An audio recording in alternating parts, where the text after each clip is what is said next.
The following series addresses sensitive topics, including self-harm and suicide. Listener discretion is advised. Uneasy tiger.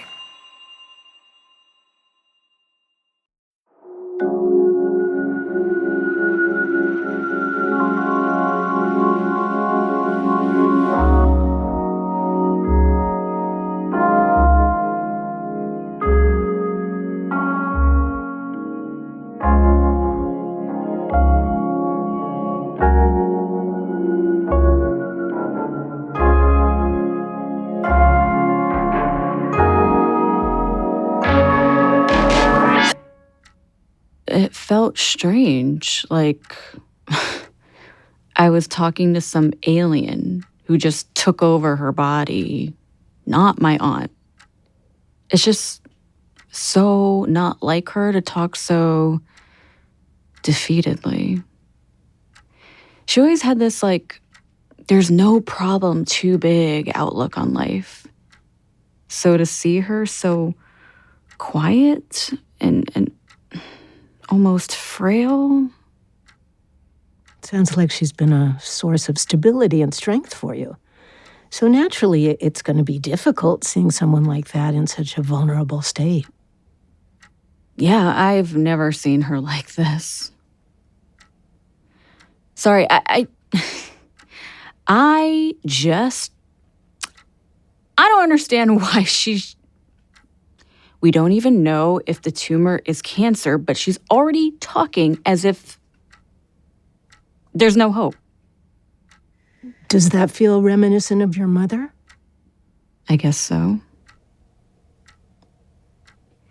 My aunt, she actually brought up my mom at the doctor's appointment.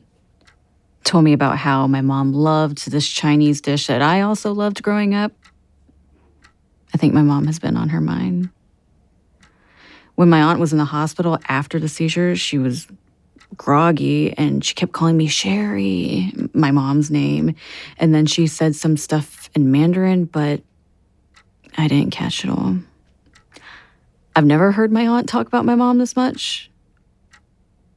She even told me that I'm just like her and that I have the best of her. She's never said anything like that to me before. Huh. What was it like hearing that? Good, I guess. Yeah, you know what? No, it wasn't good. It's not good. The first time I heard someone say that, it was Deborah. And when she said it, I was touched. Like, wow. I'm like my mom. Despite everything that happened and spending basically my entire life without her, I still managed to have a piece of her within me, ingrained in me this whole time. But I guess I've never really had to stop and think about all of this. Like, really think about it. My aunt and uncle made sure that I had a good life. And I have. I've never had to worry about anything, really.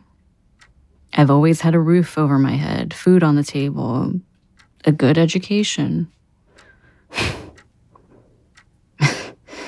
When I was in high school, I was friends with this girl, Katie, and we were in algebra together. And one of the supplies we needed for this class was a graphing calculator. And, I go home with my school supplies list, and no problem. We go to the store, get my stuff, and that's that. But then the next time I'm in the algebra class, Katie asked to borrow my graphing calculator because she didn't have one yet. Of course, I was totally okay with sharing mine with her, but then the same thing happens the next class. And I'm thinking, why won't she just get this calculator already? Does she need a ride to the store? Anyway, I didn't want to make her feel bad or like she couldn't borrow my calculator. I just didn't want her falling behind in class. So I go home and I ask my aunt and uncle if they can give me a ride to the store so I can buy my friend a graphing calculator with my allowance. And my uncle's like, "Hun, you sure about that?" I'm like, "Yeah, she keeps borrowing mine. I just want to get one for her." And he's like, "Those calculators are a chunk of change." And I'm like, "Okay, how big a chunk?" And he says, $90? And naturally, 14-year-old me is like, $90? Anyway, it finally dawned on me. Katie didn't have a graphing calculator because her parents couldn't afford to buy her one. Anyway, my auntie drives me over to Circuit City and she bought the graphing calculator for Katie. Even though I offered to use my allowance, she insisted.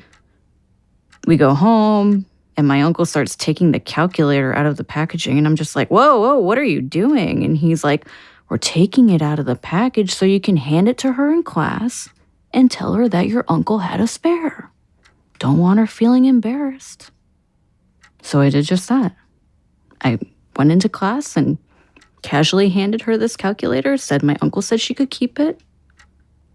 We never talked about it, but I knew she was grateful. And my aunt and uncle never brought it up. They never expected anything in return. Because that's the kind of people they were. That's the kind of people I've known them to be. My aunt, she has her moments, but I've always felt loved by them both. Because they did. They loved me.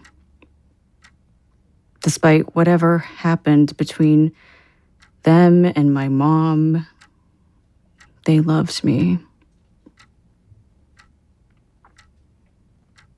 I was on a date recently, and he asked me about my parents, and I realized when he asked the question, I thought about my mother. Like, before the tapes, if someone asked me about my parents, I automatically thought about my aunt and uncle, talked about my aunt and uncle as if they were my parents because they were my parents. But now these tapes have me thinking, like, really thinking about things. Things I don't really want to think about that maybe I've been avoiding. So now that I'm allowing myself to go there, to really go there and think about my mother, you mentioned in our last session that thing where people can, like, separate their trauma. Compartmentalization. Yeah, right, that. Mm-hmm. I think maybe that's what I've been doing.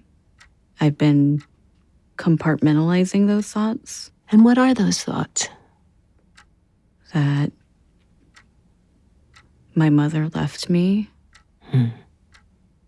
That she chose to leave me. And I'll never know why. I mean, yes, intellectually, I know why. Things were hard. She was clearly depressed and maybe undiagnosed postpartum or something, but I don't know why, how she could do that to her child. So now to hear someone tell me that I'm just like my mom feels wrong. Yeah, maybe we have the same humor and our mouths move similarly when we talk, but at the core of our beings, we couldn't be more different. Because I would never do what she did. Never. In that way, we are very different. And I think my mom would have wanted that. She left me knowing that I would go to my aunt and uncle. So I'd like to think that I have the best of them. Is it possible that you have the best of all of them? I mean, yeah, of course. Are you still listening to your mother's tapes? Yes. Pretty regularly? I guess so. You've said that listening to these tapes have given you a chance to get to know your mom for the first time. Having listened to a number of these tapes now, is it possible that you've had a chance to love your mom? I mean, deeply love your mom for the first time? Yeah. And possibly feel resentment towards your mom for the first time? Sure. You've said that, for better or for worse, that these tapes have given you a new perspective. Your mother's perspective. On everything, right? Mm-hmm. I wonder what could happen if you gave yourself some time between those listens to foster your own perspective. You mean taking a break from the tapes? I mean taking time to process. Think of it as hitting the pause button.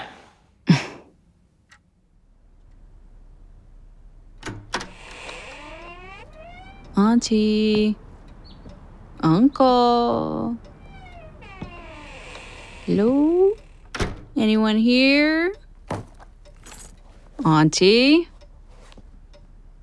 Uncle? Hello? Ooh, that's not ominous.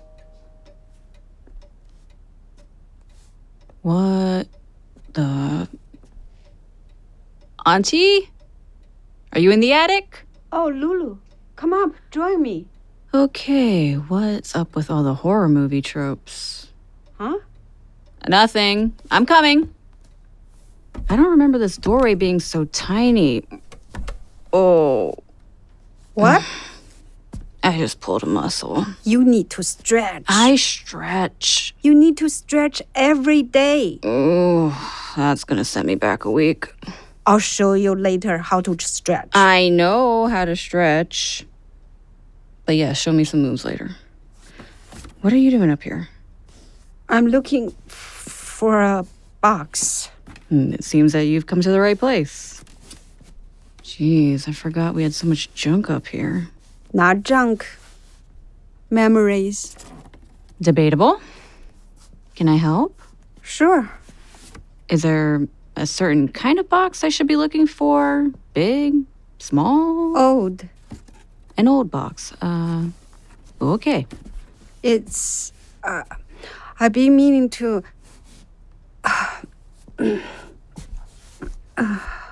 You okay? It's the medication. Slow me down. Maybe you should slow down. Here, come sit. I'm fine. You're not fine. Sit down. You need to rest.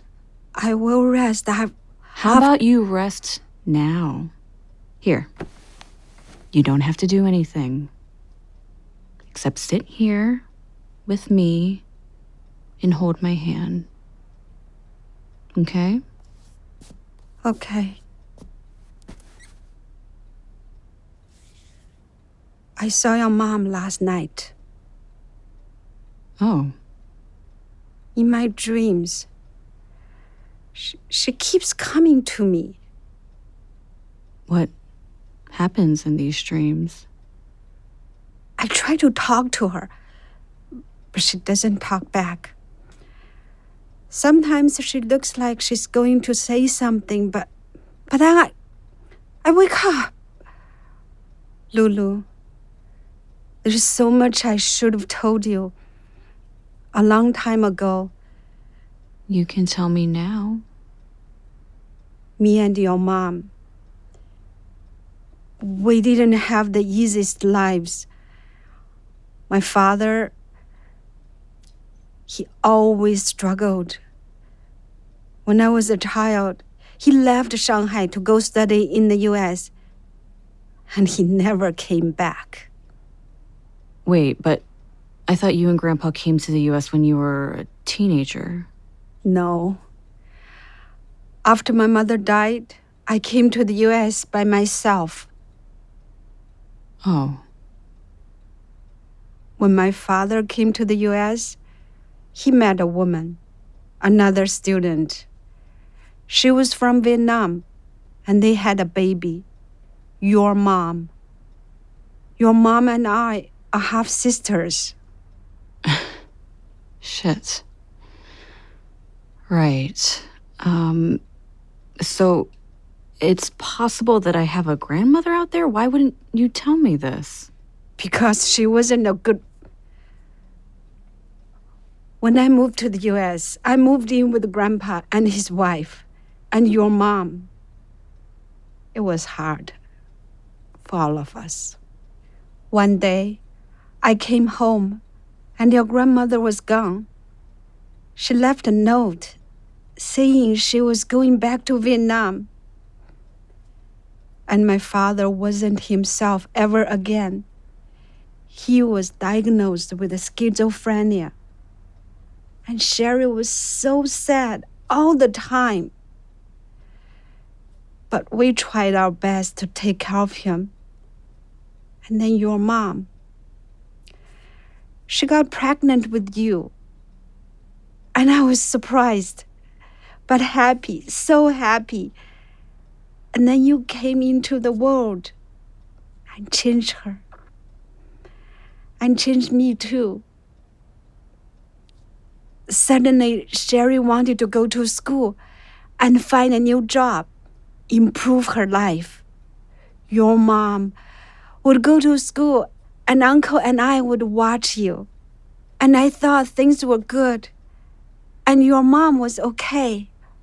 But then one day, I got a call at the shop. It was your mom's friend, Deborah. Deborah said she was worried. She told me that Sherry called her hysterical. Then your mom told her that she was seeing things and hearing things. And then Sherry hung up the phone. So Deborah drove over to check on her, but your mom wasn't there. So that's why she called me. I tried calling your mom, but she wasn't answering the phone. She was supposed to come pick you up that night. So I waited by the door.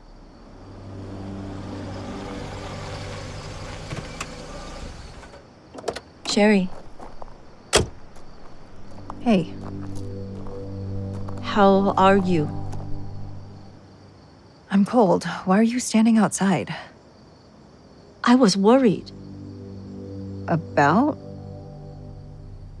That feeling Deborah had, I felt it too. Sherry, is everything all right? No, I'm exhausted. It's okay if you need some help with anything. It's okay to ask me. I know. Thanks. Jim and I can always help you with Luisa. Right, thanks. Can we talk inside? It's freezing. I think maybe Luisa should stay with us for a few days. What? Why? Because it might be good for you. Why would that be good for me? Because you're doing a lot and you're probably stressed and tired. Patty, what are you talking about? Lulu shouldn't be with you when you're like this. When I'm like what? Patty, I'm just fine. Now, I would like to come in and see my child. I don't think that's a good idea. Patty, get out of my way. No, I can't let you come in. What is this? Patty, go get my baby. No. Okay, then I'll go get her. Sherry, stop! Patty, get out of my way. I swear to fucking God! No, Sherry, you need help. Jim, go get Luisa and bring her to me. I don't think that's a good idea, Cher. What? Please, just let us help. You can help me by going and getting me my child. Fuck you both, get out of my way. Sherry, no. Jim, let go of me. Sherry, please, you're not right in the head. What? Don't make me call the police. And tell them what? That you're kidnapping my baby? Sherry, I know. I know you're having hallucination.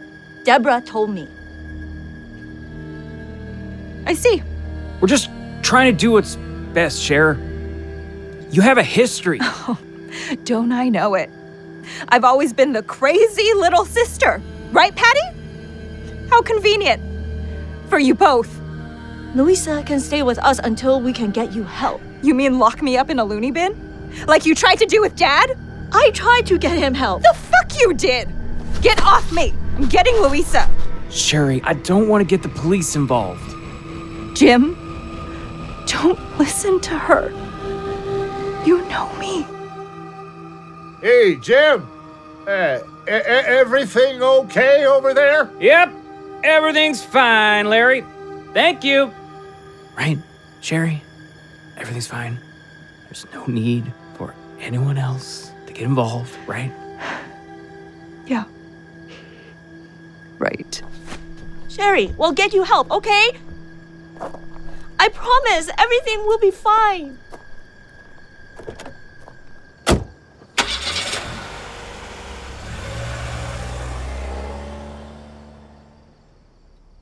The next day, I tried calling her. She didn't pick up. Kept calling, but she didn't answer the phone for days. So I went over to the apartment. I found her. You found her? Yes. When did you find her? A few days after that night. How many days? I think 3 days. 3 days. She didn't pick up the phone for 3 days, and then you decide to finally go check in on her? I thought she wanted space. You said she needed help. Yes, but she was angry with me. So you decided to give a woman who you thought was mentally unwell space because she was mad at you? Lul, where are you going? You know, all she ever wanted was your support, your approval, a sister. That's all my mom ever wanted from you. How do you know that?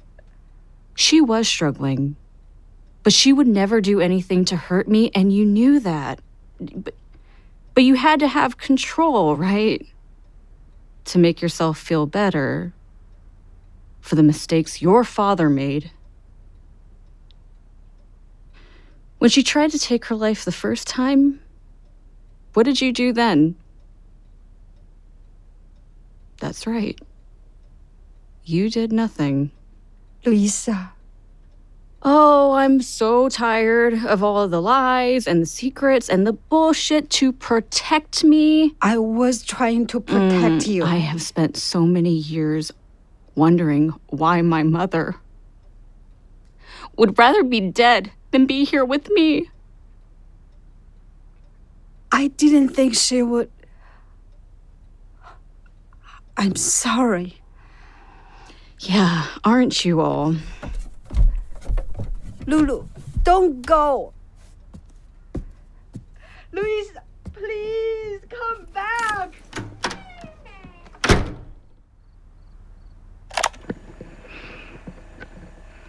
Okay, we're recording, Louisa. Go ahead. Oh, now you're quiet? You were just talking my ear off. What? Is the cassette recorder big and scary?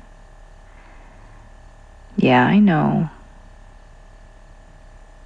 You don't want to be caught saying something incriminating on the record, huh? I get it. Babalu, come on. Mama wants to record this so she can keep it forever. Oh? I see. Can you elaborate? You done? No more talking? What if I tickle you? Okay, Mama gives up. Any parting thoughts before I turn off the big and scary recorder? No? Nothing? Okay. You want a snack? How's a banana sound? Yeah, that sounds tasty, huh? All right, I'll get you some banana. No, no, no, no, no, no, no, no. Oh no! What's the matter, my Babalu? What? Mama was just in the kitchen, that's all.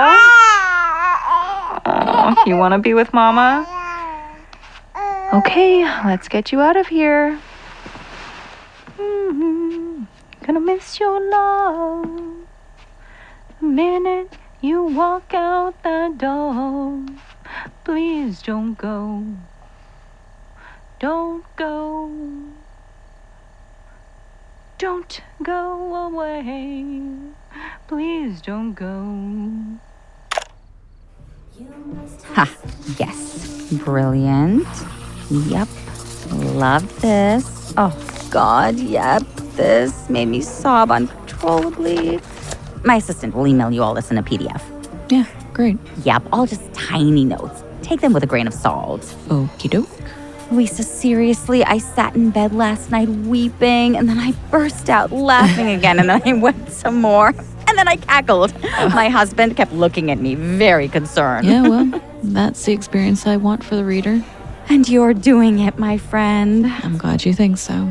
When people think of Gloria, all they ever think of is this teenage girl who survived the Pine Street killings. Right. They don't know about this incredible, nuanced life she had that followed. Yeah, exactly. The people need to know. This woman went on a freaking hero's journey and then some. Oh, yeah. These pages are coloring in those events vividly. I think so, too. You are weaving Gloria's eclectic musings and ramblings into something cohesive and beautiful and inspiring. Thank you. No, thank you. You did that. You pulled those stories out of her. None of the former writers on this assignment could do that. But you did. Well, I guess next time you'll hire me first. Without question, my friend. Oh, one last thought for you. Shoot. This is your first memoir, right? Yes. So, all good memoirs have an element of suspense, right? Right. Because we want to draw in the reader, connect with them, Right. yada, yada, yada, right? Yeah, of course. But the most captivating memoirs, the ones that really stick with us long after we've closed the book, do you know what they offer the readers? A revelation, a confession, something that you only find out if you read the book. It's like a special gift to the reader. Right. And it's that divulgence that binds an audience to the author. Right. Vulnerability. Yes, and it's that vulnerability that turns a memoir into a bestseller. So, as you move forward with Gloria, let's try to find a revelation. She's already been pretty forthcoming. I think if there was something there to tell, she would have. She doesn't seem like the type who hides anything. Louisa, trust me, we're all hiding something. Sometimes we don't even realize it. Ain't that the truth? Look, just keep doing what you're doing. You've already done the hardest part. You've earned her trust. And because of that, she talks. So keep on listening, especially to what she's not saying. Hey, sweetheart, I'm calling.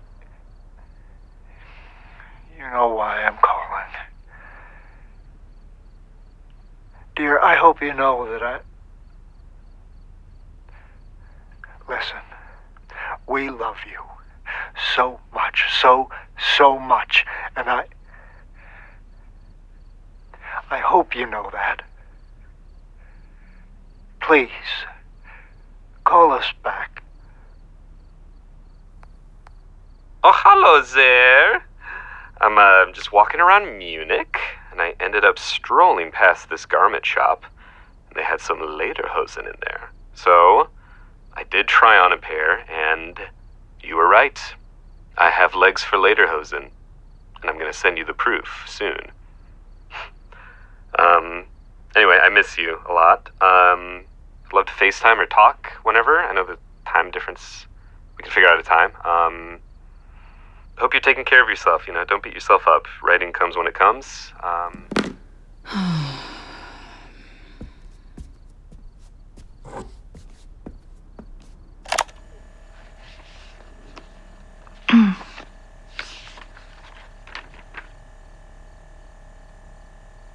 want to be the sweet thought that crosses your mind and remains there.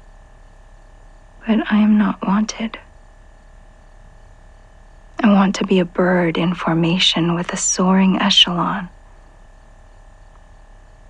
But I am not wanted. I want to set fire to this mediocre world just to see what awaits me in the next one. But I am not wanted. I am not wanted. I am not wanted.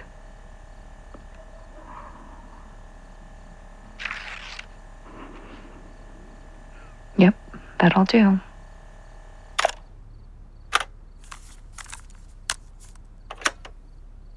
Funny enough, my baby girl suddenly made me feel like I was sane. She's sensing it too.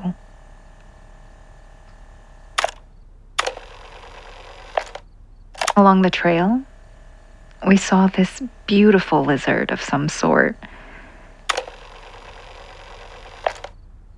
Kill those fucking shitheads.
I don't know. I guess I'm surprised or proud of myself, I guess, that I didn't allow myself to slip down the rabbit hole. I think a lot of you guys know how easily I can get caught up. Yeah. No, y'all know me. I just, I don't know. In that moment, I became conscious of my heart, like my actual heart. It was pounding out of control, and it's as if I could hear Terrence's voice in my head. Terrence used to say, Andy, you've got one foot in the grave and the other on a banana peel. And he always tried to set me straight, but I couldn't hear about it. I don't believe in an afterlife. I like the idea of it, but if I'm being honest, I don't believe we go anywhere after this. But I hope I'm wrong. I hope I'm wrong. Not just because I want to see him again, but because I would like him to see the progress that I've made, especially on days like yesterday where I could have let my anger overtake me. I hope he knows that I'm listening now. Thanks, everybody. Thank you for sharing, Andy. Hi, I'm Louisa. You can call me Lou. People call me Lou. This is my first time coming to one of these. My therapist recommended this group. I'm here because my mother took her life when I was very young, and my family was super secretive and ashamed about it, so I grew up not really knowing much about her.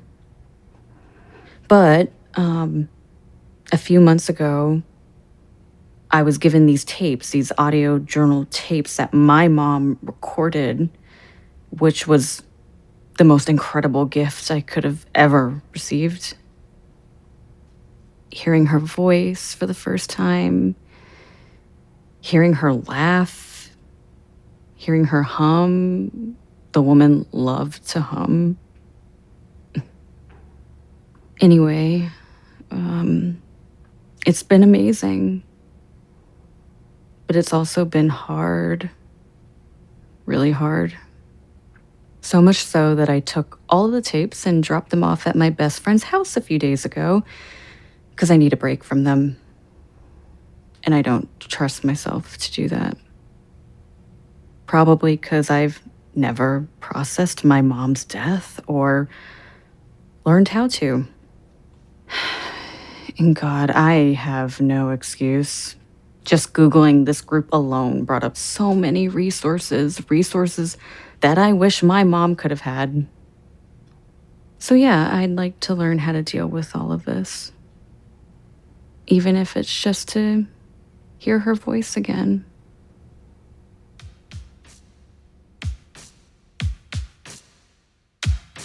Babalu was created, written, and produced by me, Kimberly Truong. Directed by Katharine Chen Lerner. Sound design, editing, and mixing by Charles Moody. With performances by Christine Liao, Kathleen Gray, Lee Chen, Eileen Shi, Adam Bozarth, Matthew Kimbrough, Chriselle Almeida, Circus-Szalewski, Greg Smith, Dennis Pearson, V. Kumari, and Kimberly Truong. Theme music by Edith Mudge. Additional music by Manish Ayachit. Studio recording by Parker Silzer and David Stern. Artwork by Gabi Hawkins. Logo by Alex Bruno. A very special thank you to Liesl Lafferty and the Firecracker Department, Mari Meyer, Peter Burns, Victoria Lavilla, Brandon Beardsley, Hillary and the Boys, Katie McCuen, and our incredible Kickstarter backers. Babalu is a production of Uneasy Tiger. For more info or to support this series, follow @UneasyTiger on Instagram or TikTok, or visit uneasytiger.com. If you or someone you know is struggling with suicidal thoughts, please dial 988 or visit 988lifeline.org for resources and support.